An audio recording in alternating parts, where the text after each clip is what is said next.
Hey everybody, it's Kevin from 3D Printed Props. In today's video, I'm going to show you how I printed, painted, and then assembled, weathered the whole 9 yards, this incredibly detailed Darkhold prop. This thing looks so friggin' cool. So this is the first, Halloween-y type video I've had out, unfortunately, this October. I meant to have one out every week. My wife had to get a knee operation. It's been crazy. She's doing fine, but I'm just starting to get these videos out. So I'm really, really pleased that this is my first one. This is the Darkhold from WandaVision, and now also from, it was Agatha all along, which I am loving.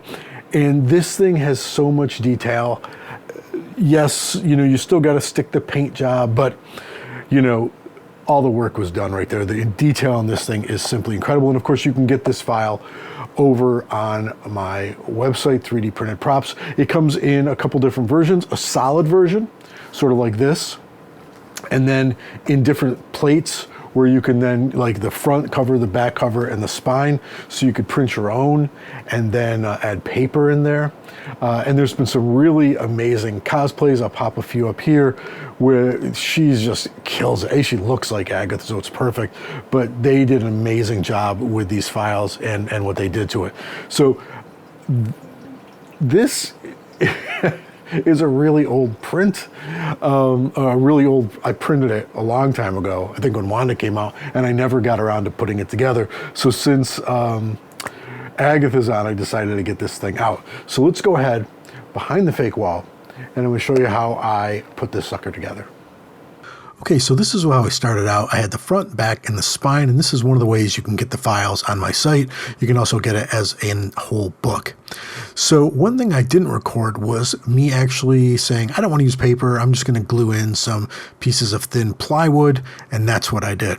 So now we're going to jump into painting. I primed it, and I'm just using some basics paint, a black and a brown, and just, pushing the brush in and getting into all these incredible details and giving it its first sort of base coat. Yes, I could have spray painted this, but it's getting chilly out and I think it was raining, so I went ahead and just did it all in the shop. And again, I'm just literally mixing black and brown, not even very well, because I really wanted to have that sort of mottled look. The Darkhold has that kind of blackish brown, it almost looks like it's wooden, but it looks like stone as well, or maybe it's leather, I don't know. But I definitely wanted to give it the sort of black-brown look that I've seen in all of the different resources and references that I found. You can see here there is some of the really thin press board that I just cut up on my bandsaw or my table saw, and glued it in there with some super glue. Now we're going to go ahead and paint the back. And again, just, putting that blacky brown paint on there, hitting it with a hairdryer because I'm impatient and I wanted to keep working, and just letting it dry, actually let it dry more. Now, it needs a little bit more black. It was coming out a little too brown, and I wanted to push this black into the crevices because that's where dirt would be. Remember, when you're weathering something, you're telling a story. Dirt is going to be in the lower lying areas, the crevices, the cracks.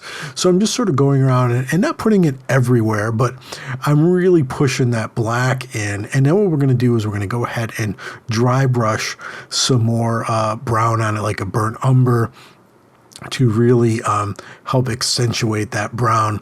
And again, I'm just pushing it in there and making sure that it's, really getting into the cracks and crevices.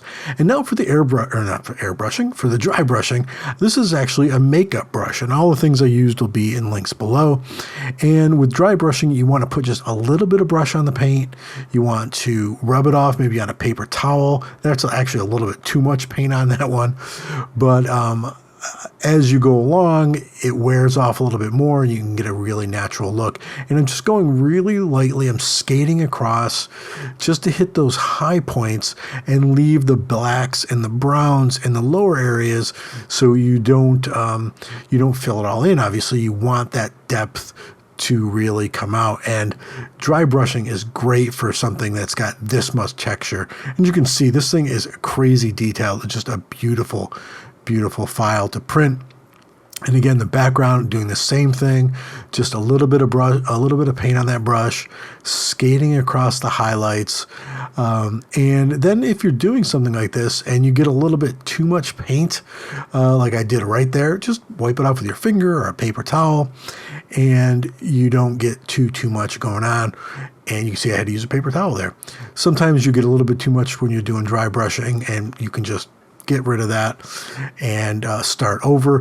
But you can see how when you're skating across the top, you're not hitting those low-lying areas, and it really accentuates the texture. And this file is just full of texture. I mean, look at how that thing looks. It looks like a leather-bound book. It looks like it's made of stone. Really sharp. This one I was really super happy with. Now we're going to do the pages. Just a little bit of my favorite unbleached titanium white and some brown, and we're going to go in there and paint all these pages around and weather them as well. And in the end, super happy with how this thing turned out. Could not be happier. It looks like the Darkhold. This is the stand. I've yet to print that. I need to print that out. So you can get it like this, where it's got pages already in it. It's a solid file, or these three parts where you can put your own book together. So again, like in a lot of my videos, if you make mistakes or you decide you're going to change something up, that's fine. Go ahead and do that. I mean, it isn't going to hurt anything, and you can come up with something pretty neat. I love how heavy this thing is. I love the solid wood here on the side. It's a really sturdy prop. I do need to work on the base, the stand, which is also over at the site, 3dprinterprops.com, so I can put something that stands up. I'll put some pictures up on all my social media when I get the stand done. But for now, it's just gonna lay there like that, all spooky looking and very heavy. Well, guys, thanks a lot. I'm gonna be trying to kick out 3 or 4 more Halloween month, October month videos.